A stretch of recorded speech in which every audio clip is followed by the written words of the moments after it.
பிற்பகல் தலைப்புச் செய்திகள். அமெரிக்காவிற்கு சுற்றுப்பயணம் சென்றுள்ள மக்களை எதிர்க்கட்சித் தலைவர் ராகுல் காந்தி தனது பயணத்தை பாதியிலேயே முடித்துக் கொண்டு அவசரமாக நாடு திரும்புகிறார்.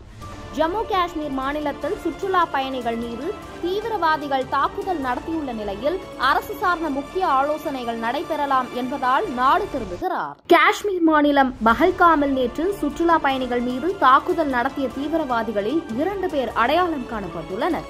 நேற்று மாலை 6 மணி முதல் 8 மணி வரை நடந்த இந்த தாக்குதலில் 28 பேர் கொல்லப்பட்டனர். மொத்தம் 8 தீவிரவாதிகள் இந்திய ராணுவ உடை அணிந்து வந்து இந்த தாக்குதல் சம்பவம் நடத்தியுள்ளனர். அதில் 2 அடையாளம் தெரிந்துள்ளது.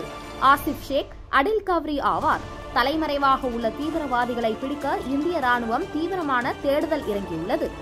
லஷ்கர்-இ-தொய்பா தீவிரவாத அமைப்புடன் தொடர்புடைய ரெசிடென்ட் ஃப்ரண்ட் அமைப்பை சேர்ந்தவர்கள் என்று முதற்கட்ட விசாரணையில் தெரிய வந்துள்ளது. டாஸ்மாக் தலைமை அலுவலகத்தில் அமலாக்கத்துறை நடத்திய சோதனை சட்டவிரோதமானது. சோதனையை சட்டவிரோதம் என அறிவிக்க கோரி டாஸ்மாக் மற்றும் தமிழக அரசு தாக்கல் செய்த வழக்குகள் தள்ளுபடி. சோதனை அடிப்படையில் தொடர்ந்து விசாரணை நடத்த அமலாக்கத்துறைக்கு சென்னை உயர்நீதிமன்றம் அனுமதி. காஷ்மீர் பயங்கரவாத தாக்குதல், பாகிஸ்தான் இரங்கல்.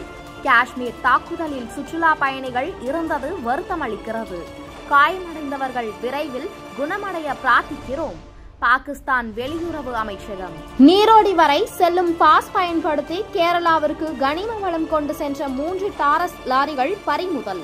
3 பேர் கைது.